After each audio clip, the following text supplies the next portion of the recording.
How's it going, everybody, and welcome to episode 183 of Master My Garden podcast. Now, this week's episode, I mentioned a couple of weeks ago in the episode where I was talking about sustainability and how an episode upcoming would link to this. And this is the episode I'm talking about. And I'm joined today by Harry from Kilkenny Architectural Salvage. So you can see where the link is there. But Kilkenny Architectural Salvage, we're going to hear a little bit more about it, but they're a treasure trove for gardeners. Looking on their website and on their Instagram pages, they have lots of stuff that you'd be eyeing up and in your head, placing them in your gardens. So, as I say, a treasure trove for gardeners. And it's run by Harry and his brothers and his dad. So it's a real family business. So, Harry, you're very, very welcome to Master My Garden podcast. Thanks for having me on, John. So, yeah, you can tell us a bit about it, but it's a real treasure trove for gardeners anyway, for sure. Looking on, as I say, on your social channels and on your website, it's I always look at it and I go, right, I like the look of that, I could use it here. And I know it would be the same for loads of gardeners, but tell us a little bit about the business as a whole first, and then we'll get into the specific gardening treats that you have. Yeah, so Kilkenny Architectural Salvage, as you mentioned, is the name of the company. We are actually in business 25 years now. So we just celebrated that milestone a couple of weeks ago. But as you mentioned, it's myself, my two brothers, Paul and Connor, and my parents, Mairead and Robin, that are running the business. But obviously, mom and dad have been running the business now for that since 1998, basically. And they had always had kind of a bit of a passion for all things salvage and recycling and sustainability, and that kind of came from them when they were working on a project in the UK when they lived there, and it was our own family home basically.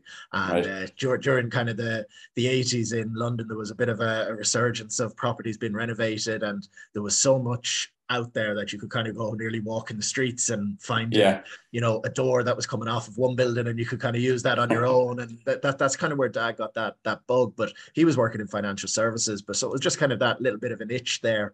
And he enjoyed doing up the house and doing up the gardens at the property that we had there.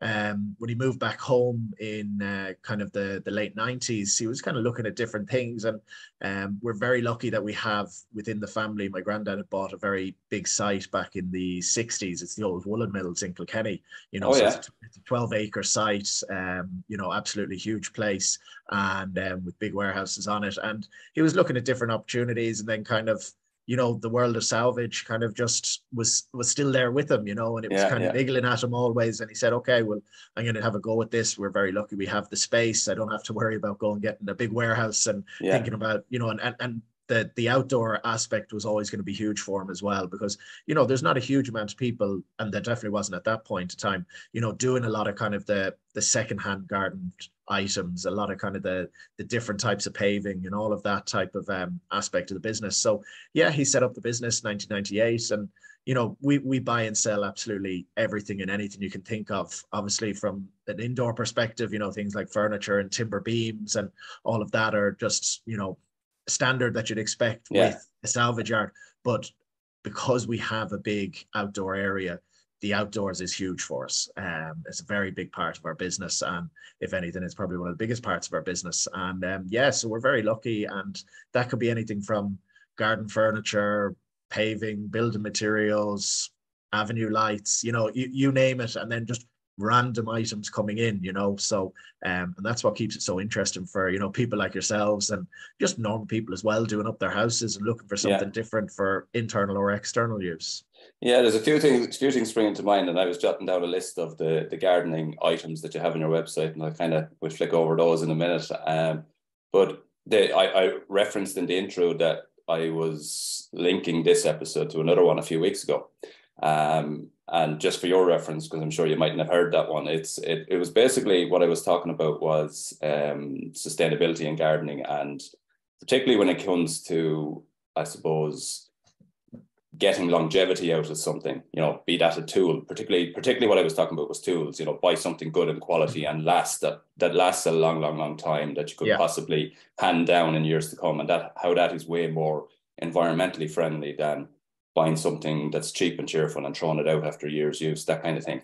And this is where I suppose the type of products that you sell, architectural salvage, reusing and keeping it in the system is a great way of doing it. And when you were talking about your dad having the itch in was it the 80s, you said, in London?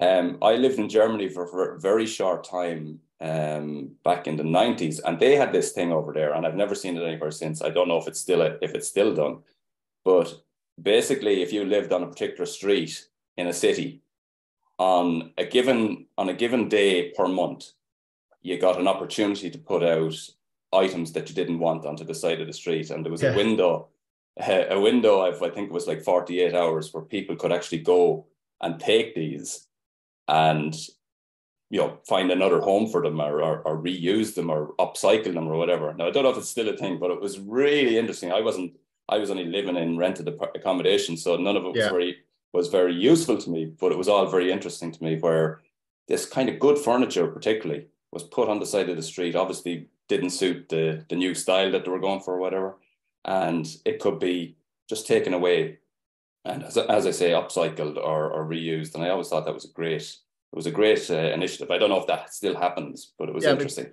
Very much ahead of its time as well, you know, because it's really only in the last, you know, obviously the things like the terms like circular economy and things like that have become more in vogue in the last, call it 10 years or so.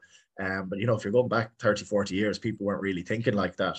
And there's so much out there that, you know, we're doing our parts. Obviously, we're running a business and you have to turn a profit, and that's part of it. But at the same time, you know, the amount of items, we're only talking about this given that we were 25 years in business. Dad was just saying, you know, the amount of items that have come through his hands that potentially could have ended up in busted up, burnt, thrown in the fire, ended up in a landfill. God knows what happened with them, you know, and those items have been saved. And as you said, John, like a lot of these items, the quality that you have of the old, you know, it's very hard for the new to match that. You know, those items can have another 30, 40, 50, 100 years in them, you know, and just because somebody has decided it's not for them anymore doesn't mean there's not a use for it anymore. Yeah, that's a really interesting point, and I hadn't thought about it from your dad's perspective, the amount of, you know, product and items that have passed through his hands, that would have ended up dumped, skipped, landfill, in a ditch somewhere, without the option to do something like this. So it's from that perspective, it's a great idea. We should be trying to do that sort of thing, and definitely try and buy quality if you can, and get longevity out of it. Yeah, and the other side as well is the person who has that item, you know, it's going to cost them money to dump it or get rid of it or put it in a skip. Yeah. Whereas people like we're buying, you know, there's an opportunity for them to actually get a few euro in the pocket for it. So it's, you know, there is a double benefit for them as well. And that's why lots of people have, you know, we're very fortunate that we have quite a good name out there. We're a big business and people trust the name and the brand and what we've been doing.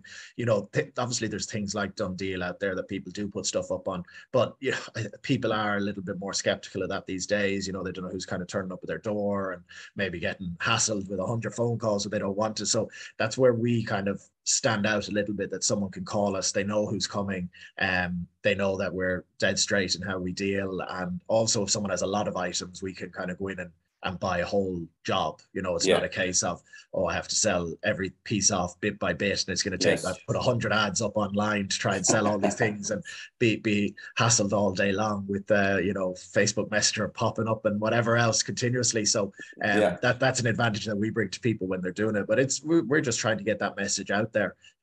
You know, these items do not need to be dumped. You know, they can be used. Look, there are some items that just, they're done. There's nothing. Nobody can save them. Unfortunately, they've run their life.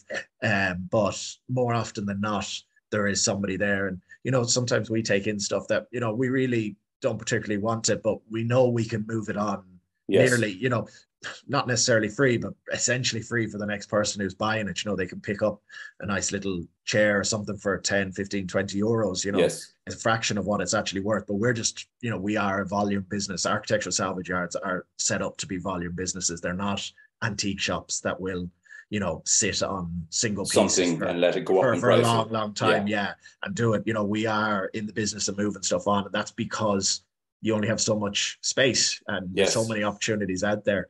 You know, every day we're getting 40, 50 WhatsApp messages with people trying to sell us stuff every day, 7 days a week. It's Wow. just nonstop, and it's amazing, you know. And it's great that people are, you know, we're humbled by it as well, that they come to us, you know, as their first port of call. But there is so much stuff out there, so it's yeah, it's exciting that people are understanding that and you know, doing the right thing as well with it, you know. Yeah, for sure. That I didn't think we. I was wondering, you know, kind of the lines that the conversation would go on. I didn't think it would go down this route, but the sourcing of the product. You're after kind of how do you go about sourcing this? So architectural salvage, I guess, comes from many sources, but typically is it just somebody at home has an item that they want to get rid of, or is it a house is being knocked and there's a load of stuff in it that needs to be taken away, or what's the typical? Yeah, it's a complete mix, John. Like it could be one day, it could be just someone send this message who has a couple of pieces. They're just looking to move on. You know, maybe they're just trying to get a little bit of cash for themselves or whatever it is, and they just don't have a need for them. Or as you said earlier, you know, there's just the design of the house has changed or needs have changed. Next day it could be a big clearance. It could be, you know, perhaps somebody has passed away in a family and the kids have inherited a property and there's a lot of furniture in there, but they all have their own homes already, and they've taken kind of what they need or things that maybe mean anything to them, but then they just have to find a home for all this other furniture. The next day it could be a 5-star hotel that are renovating, and they could be redoing the gardens, they could be redoing a bar or reception, and they have stuff coming out. That happens a lot, in particular when hotels change hands.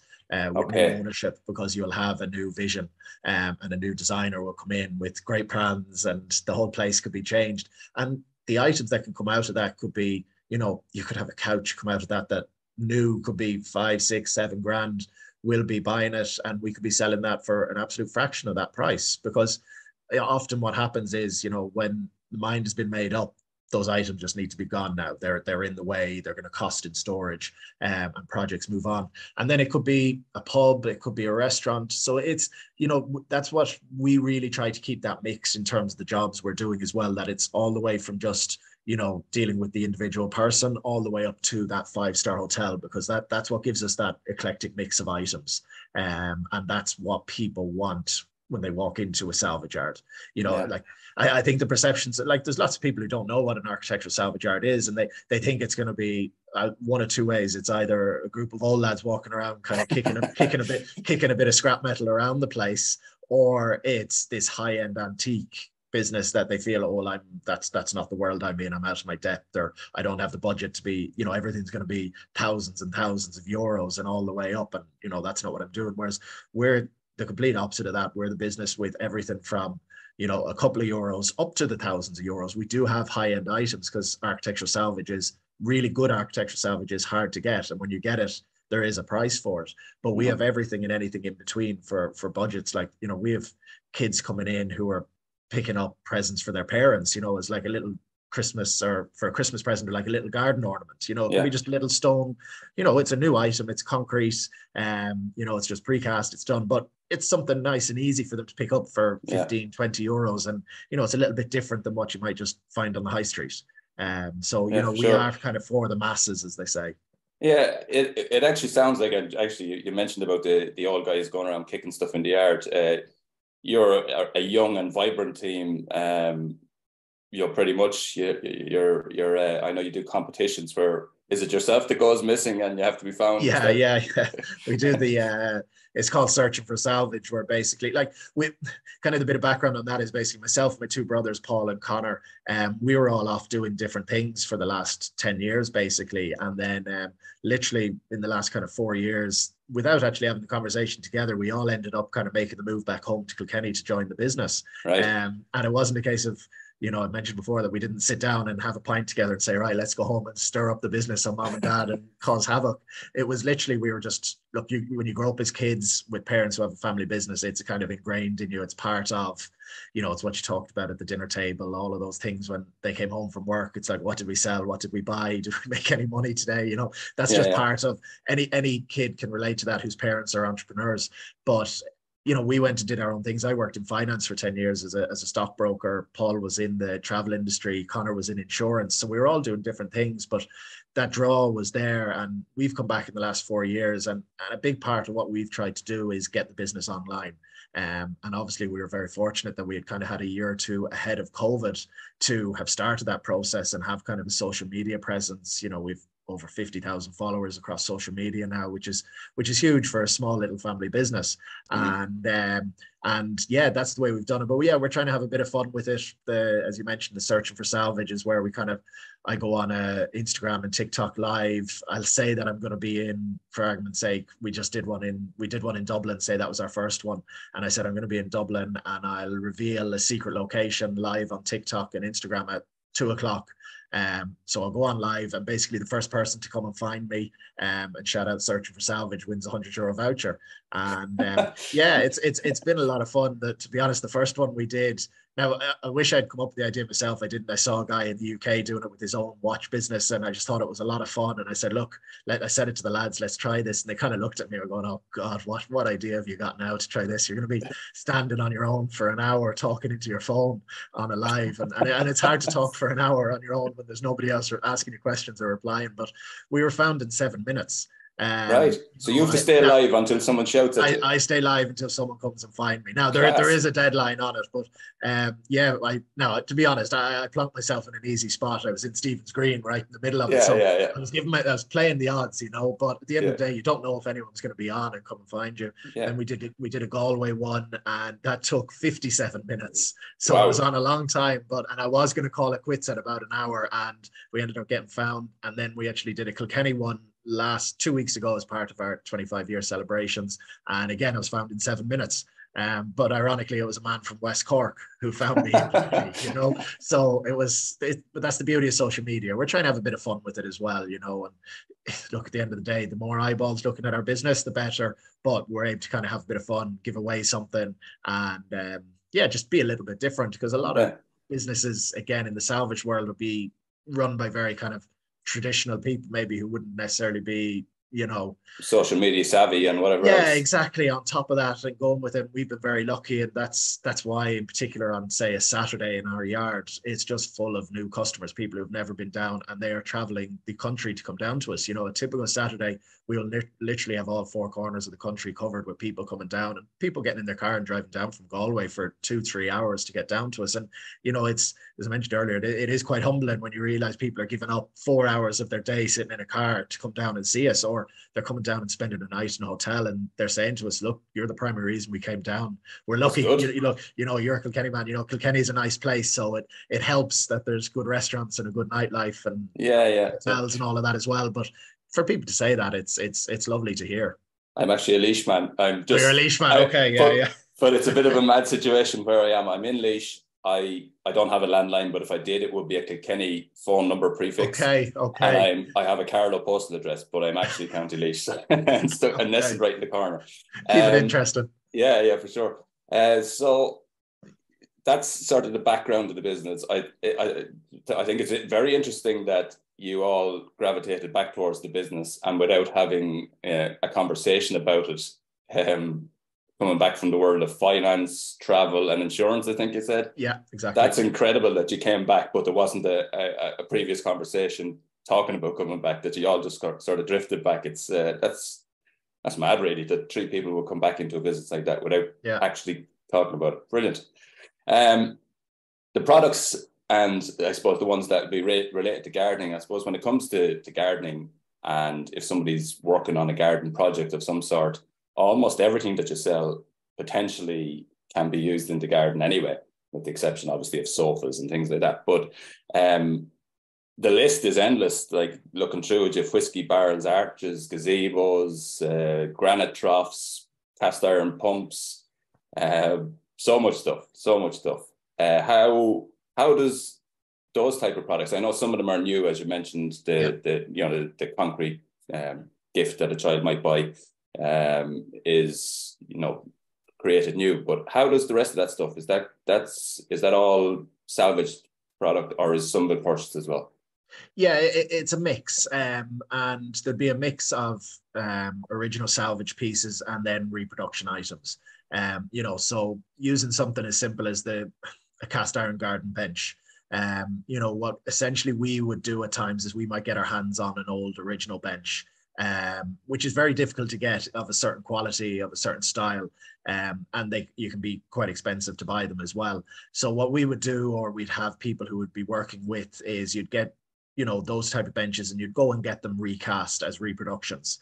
And the main primary reason around that is to get the price point down, because if you're buying an old original cast iron bench, you're in the thousands and thousands of euros, and that's not achievable for everybody.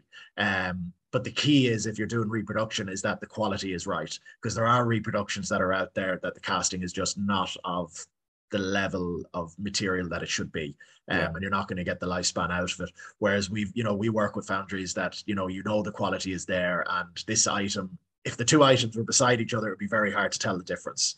If they were both just freshly painted sitting there, you would be very hard done to tell the difference between them. But the point is that the price point comes down, and it makes it achievable for everybody, or nearly everybody, to be able to buy a cast iron bench and put it in their garden and make a feature out of it, and it maybe become a focal point in their garden.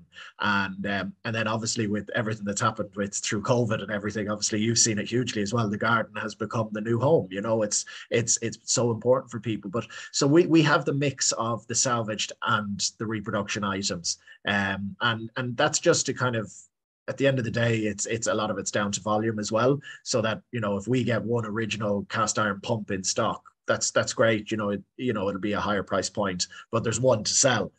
Whereas when we can get that reproduced and available for kind of the masses to be able to buy, it gives us an opportunity. It gives more people an opportunity as well. So, but it's keeping that mix of reproduction and salvage is what we're always aiming to do. And the salvage side, that's the fascinating part about our business. It's just pure luck. We have no idea what's coming in on any given day. It's down to somebody giving us a call, pop us an email or a WhatsApp saying, I have a few items, I'm based wherever, can you come and have a look at them? And, we're pretty quick to make decisions as well. We're out on the road all the time. There's one or two of us basically on the road nearly all the time, out buying. And then the rest of us are kind of in the yard managing that and running the day to day. So there's van loads of stuff coming back every day. And you kind of, when you're in the yard and you open up the van, you never know what's going to be in there, because more often than not, when you go and do a job with someone, it's like, I have these 2 or 3 items I'm going to sell, out in the garden. We're just clearing it, or we've sold the house and we've had these pieces 50 or 100 years, or depending if they've been in the family or whatever it is. But you start walking around the next minute, I'll sell that as well, or I'll sell that. I didn't think you'd look at that. And you're kind of gathering more items as you're going. But as you mentioned, using something as simple as the whiskey barrels, they've just been one of the most popular items of the last 4 or 5 years. They come direct into us from the distilleries, and there's just so many uses for them. People are just, obviously the home bar and the man cave has been a big thing for the last few years through COVID. And so a lot of them have sold for that, for just to sit a pint on top of out in the garden or in the man cave inside, or whatever way they've done it. But also, like, we're cutting them in half. People are using them as planters. It's probably, if anything, we sell more of them as half planters than we do as the actual full barrels.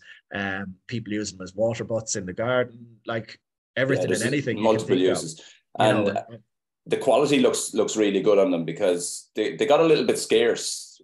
I don't know, 10, 15 years ago, they were a little bit scarce, but they seem to be quite plentiful again. Are you sourcing, say, in Scotland, or is it Irish? We actually have a mixed number of different distilleries that we bring them in from, Irish, Scottish, as well. But it's funny, they were, if you go back 5 years ago, there was plenty of them around, but they actually got quite difficult at the back end of COVID, because the distilleries curtailed all their production. Right. Every pub was closed worldwide. So they kind of started taking a view on where things were. So obviously they'd have had a stock that was sitting and ready to go, but newer production definitely slowed. So it's got a little bit harder on getting them, but we always keep a big stock. And again, back to the point that we have, a big yard, our typical stock of barrels, which nobody else really in the country would do. We'd have anywhere between probably 700 and 1,500 whiskey barrels sitting in our front yard. Wow. And it's that alone is kind of an impressive sight when you see them stacked nearly 6 high, and it's a lot of barrels. But we sell a lot of them, and we're shipping them all over the country all the time as well. And like they're 55 euros as well for a barrel. You really can't go wrong with buying a piece of, like, if you're the actual cost of making these barrels is absolutely through the roof when you go and look at them. Like, you're in the hundreds and hundreds of euros is what the distilleries pay to get them made originally. Now they get the life out of them, obviously. It's a fraction of the cost of what they're selling. Yeah, what they're selling, yeah. And it's oak, but yeah? yeah, it's all oak as well. Yeah. Wow. So no, they're really, really popular. And yeah, people are just finding huge amount of uses for them, which is great. Yeah, for sure. And who gets the job of cutting the barrel? Because that's a nice Uh, smelling job. yeah, it is. There is a fresh smell across the yard when you go and cut 30 or 40 of them in a row. Even when they come in, it's amazing. You unload them out of the Arctic and you're kind of, because you're obviously stacking them up and doing it, and literally the side of the Arctic opens and you can still smell it out of it. It's Brilliant. there'll be about a week after we get a fresh load in that if you walk out the front yard, people kind of come out, and if they've looked right instead of left where the barrels are, they're kind of nearly, you see that kind of sniffing happening and they're kind of like, what am I getting there? But yeah, no, but they're a great feature and at a good price, and something that are very they're durable as well. That's the beauty of it. You stick it in the garden, it's there. You're not having to worry about it. But all of the other items, John, it's a complete mix of everything and anything, all the way up to your high-end gazebo that is going to be kind of going into a hotel or a restaurant, or someone who has a big project that they're working on in private residence maybe, but all the way down to someone just picking up a small little water feature Yeah. that they're just doing their own little corner and they want to make something a little bit different. Yeah, because I saw you had like little cast iron herb markers on your Yeah. site there, cute little things. And like, as I said, the list of garden products, anything from fire pits to Belfast sinks to granite troughs, cast iron pumps, bird bats, all sorts of ornaments, gazebos, decorative hanging baskets, whiskey barrels. It's a long list. And then I suppose everything else potentially in the eyes of somebody creative, anything can be used. If we were to talk about your best sellers in terms of gardening, what are they? Say 1 to 5. What's the best sellers? I guess the whiskey barrels have to be up there anyway. Yeah, whiskey barrels would definitely be there. The garden benches and kind of patio sets as a whole, I guess, put them nearly together just as a seating or a garden furniture are very popular. Both like we do kind of the metal sets, which are kind of your fold up sets that you can put away during the winter reproduction item. But the cast iron would definitely be what people are coming to our kind of business for, because it's just that more oldie worldy feel to them, and they know they're going to have them for 50 years and not really have to worry about them. Fire pits have been really, really popular now the last few years. And funnily, not just necessarily as fire pits, we're quite lucky that we have some very large ones. And I actually only got a photo from a customer the other day, and they turned it into a big wash feature. They were never going to use it as the fire pit. Yeah, like it's a big fire pit. It's kind of 120 centimeter diameter across the top. So like it's big. And they sunk it down into the ground a bit, and they planted some shrubbery around it, and they turned it into an absolutely beautiful water feature. And so you don't always know what people are going to use with, look, a bench is a bench. There's nothing you can really do with it. But like, if there's something like, an old famine pot or something that comes in, people will find different uses for these items all the time. And then look, obviously things like, paving and your building materials, we do a lot of salvaged brick. That would be something that's really popular for people using in the garden, because they don't, a new brick is a new brick. It doesn't matter who you are, how experienced you are, that's literally made a couple of weeks ago. Whereas a salvage brick just has that character. So we typically will stock anywhere between 50 and 100,000 salvage bricks in stock at any point in time. And again, we're not kind of the business that, a big heavy building materials business that are like, no, you have to buy a pallet of them, and that's 400 or 500 bricks in time. And people are like, well, look, I don't need that many. I'm just doing a nice little bit of curbing out in the garden. I'm going around the greenhouse and I just want to add a little bit of something different to it. Yeah. I only need 50 or 100. We're in that business that people can come in and do that. But yeah, salvage bricks has been very, very popular it always has been, but definitely in the last couple of years we've seen a lot of people doing it, and people taking on projects themselves as well, John. I think having a little bit more know-how, that if I go on YouTube I can actually look at how to build a little wall, or make a little feature out of it, or do a herringbone pattern myself if I'm going to do a little bit of paving. As I said, maybe it's the steps up to where the greenhouse is, or there's a little patio area that you're setting up that's separate. People are taking on those jobs themselves, and so a lot of that type of stuff happening. Yeah, for sure. I go back for a second onto your fire pits. Your fire pits actually, how would I put this? Fire pits in general. So there's a lot of really poor ones out there that you buy, and they don't function correctly anyway as a fire pit, number one. They might look good the day you take them out, but very quickly they fall to bits. Yeah. And especially when you add heat into the mix, they do not last. So I always look at a lot of what's out there, and they kind of annoy me, going back to the conversation of you're spending X amount of money for an item that has traveled halfway around the world that literally will not last you any more than a season if it's used in its proper way. The ones that you do are a heavy steel construction. They're that rustic look, not the Love Island type look that you see. No. They're a heavy rustic one, and they're ones that I guess are going to last for a long time. They're the proper fire pits. No, they are. And like, to give the example, like some of like the biggest one, that one I mentioned earlier, like it's a 2-man lift. Now it's not a heavy lift for 2 people, but it's just the size of it, the weight of it, the quality of it. Yeah, like look, that's how we focus on our business. It's very much all about, look, we're just not interested in doing cheap and cheerful and falls apart on you in 6 months time, and you kind of go, well, look, you bought it in the local supermarket, that's it cost you 50 quid, what do you expect? That's not the way we operate. Now that doesn't necessarily mean you're paying 10 times the price to get something that's going to last you for 10 years, but you're going to pay a little bit more. But as you said, it's going to last. You're going to get your value out of it, and you're not going to have to worry about it. And you know, even if you don't need for it anymore, you know, you are confident enough that you can pass it on to somebody else. You know, the kids might have their first house and you want to give them some, you know, and you don't need that fire pit anymore. That will stay with you. So yeah, no, definitely on items like that are going to be exposed and worked and heavily worked, you know, you need to get the quality. And that takes a lot of work on our side to find suppliers and sources who can supply those type of items, because look, we've gone through the items where just the quality is not as good, but we call it very quickly if something we feel is not right. We don't do it, and more often than not we're testing them out ourselves beforehand anyway.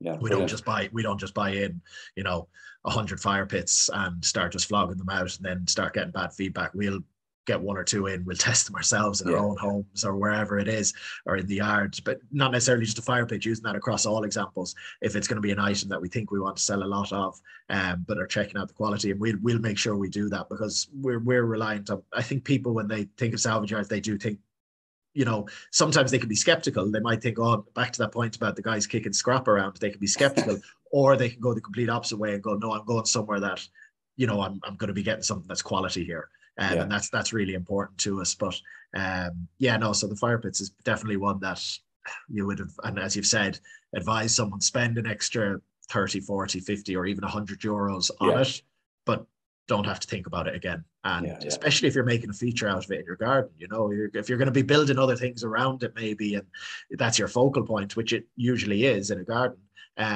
do it right once and you won't have to think about it again. Yeah, for sure. Good advice. I'm conscious that I asked what's the kind of top 5 selling, and I think we got to 2 and then we got sidetracked. So you mentioned whiskey barrels. So you'd have the whiskey barrels kind of, then, as I said, your kind of your benches and patio sets. Let's put that together as kind of seating. They'd obviously be very popular. Fire pits have been really big. The last kind of 3 or 4 months in particular, the garden pumps have really, really been flying out. They're always a steady seller, but whatever it is at the moment, a lot of interestingly enough, actually, the majority of them been bought have been kids buying them for their parents as presents. So it's dad's 60th birthday, or it's a wedding anniversary, it's something like that, and they're just, I don't know why, but it really, for the last couple of months, nearly every phone call I get on someone trying to get a pump, they're not buying it for themselves, because more often than not, we have them in a couple of different colors and a couple of sizes, and I kind of say to people, well, which color do you want or whatever, and they kind of go, the reason I learn it as a present is they're like, oh God, what would dad like, or what would mom like, you know, and then you're into that conversation, and then we'll guide them through that and what's kind of most popular, you know, and again, we don't take the hard, heavy sales line and push the thing that's most expensive to people. We really will ask the questions about, like, how big is the garden? You know, there's different size pumps here. There is bigger, thicker ones, or there's smaller, more delicate ones that will give you that look, and you don't want it as overbearing in a garden, because you'll know better than I do, there's nothing worse than someone putting something in their garden garden and it just does not look right. That's meant to be in a garden that's 3 times the size of what you have, you know. So pick and choose correctly. But so the pumps, and then as I'd mentioned, the kind of salvaged brick or things like cobble or something like that, kind of on the building materials, has been definitely something over the last 12 months that's been really really popular. I think that's 5. Brilliant. Yeah, that's our 5. Yeah. Class. The list is long, and as I say, gardeners looking at it would their eyes would be watering looking at it, because there's opportunities. Even the aerial shot that you have of your yard, you can spot so many things in it, and you, as I say, you'd be placing them in your head while you're looking at it.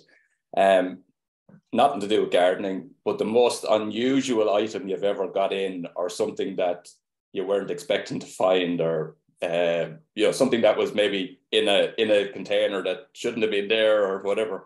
Anything really interesting over the years?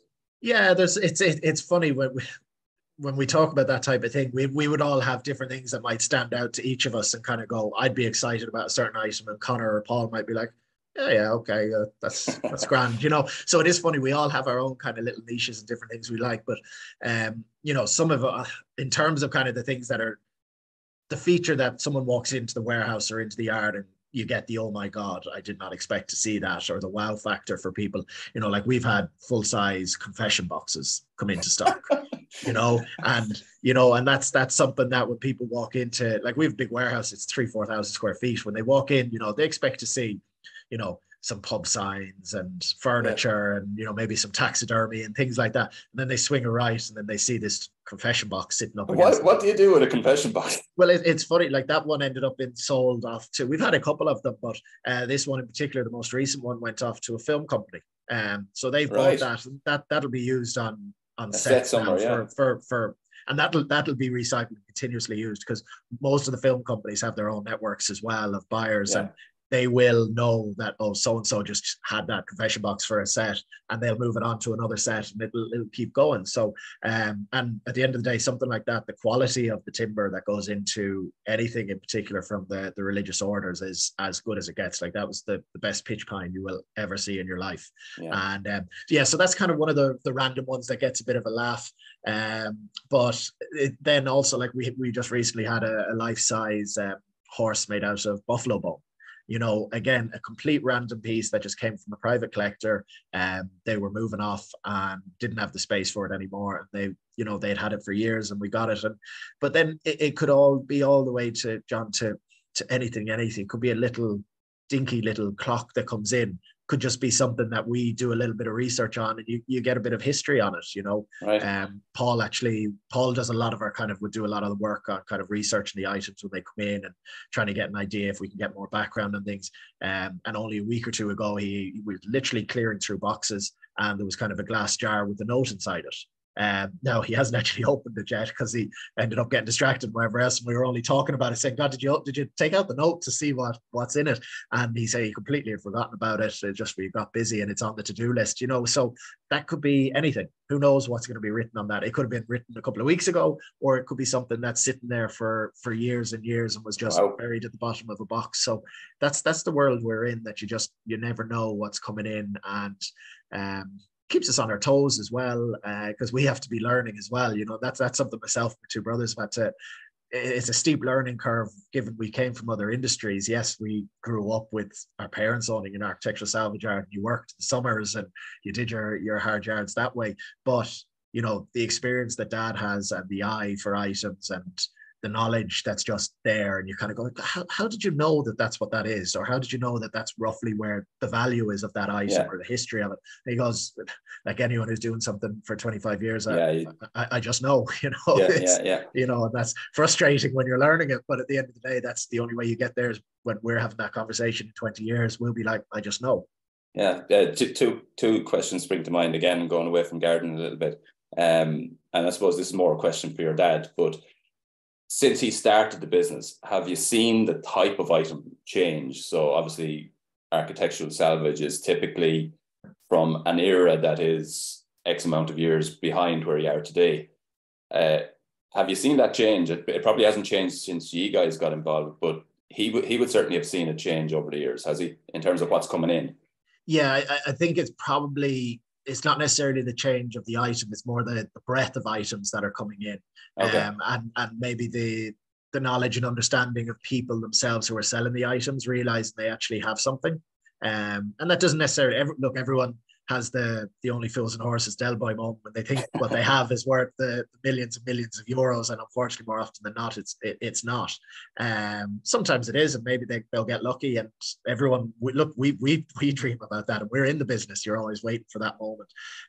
But it's the breadth of items, and I think the understanding of the people out in the market of what actually has a value versus actually, oh, just move it on, get rid of it, dump it, whatever it is, it's just in the way.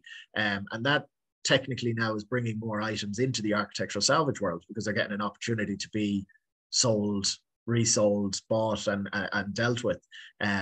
Whereas, like, even if I look back, it's funny, I look back at photos of the yard back 20 years ago, and it was, in terms of size, it was still a very big business, but at the same time, it was a much narrower range of items. It was probably a lot more heavily building materials, because obviously, look, we were going through a boom and then a bust as well through the 2000s and everything that was happening in terms of building. So there was a huge amount of, old slates coming down off of roofs and buildings getting redone. So there was a lot of activity with that, mm-hmm.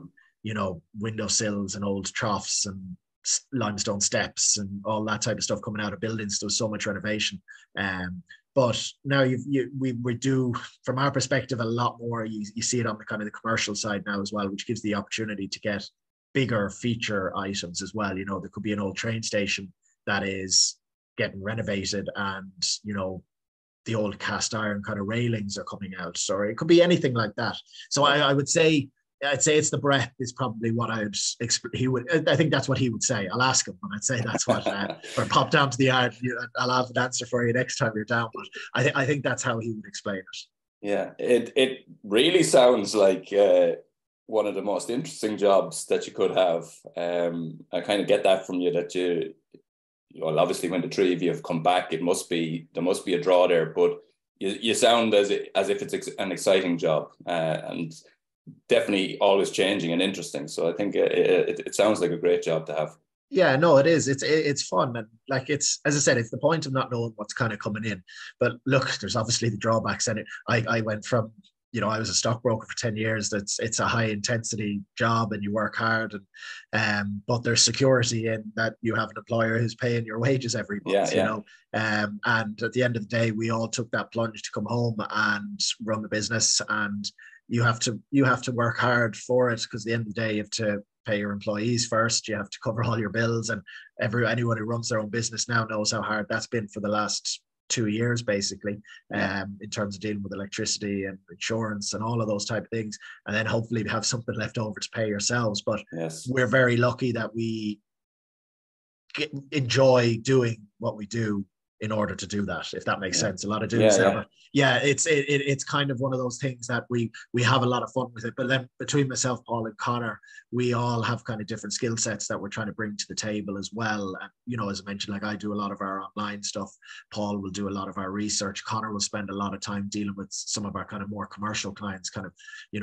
in your field, actually, a lot of the landscapers, guys who are professionals, who have clients who are looking for certain things, and they know they can call us up and kind of go, guys, I'm looking for, a large famine pot. That's what the customer wants, something of size. They want to garden. We have do you have any? And we're like, well, no, none at the moment, but give us a week and we can make some phone calls and maybe we can source it. And if we can't, we can't. But at the end of the day, we are the ones who have the eyeballs on a lot of different things. Yeah. So we all kind of, we do every job together. If the floor needs to be swept, it's whoever's nearest the brush sweeps the floor. It's not a case of, well, I'm busy doing, social media today, you go sweep the floor. It's just sweep the floor. But we all bring our own skill sets to the table, and that's what's making it a bit more dynamic, I think, as well for people.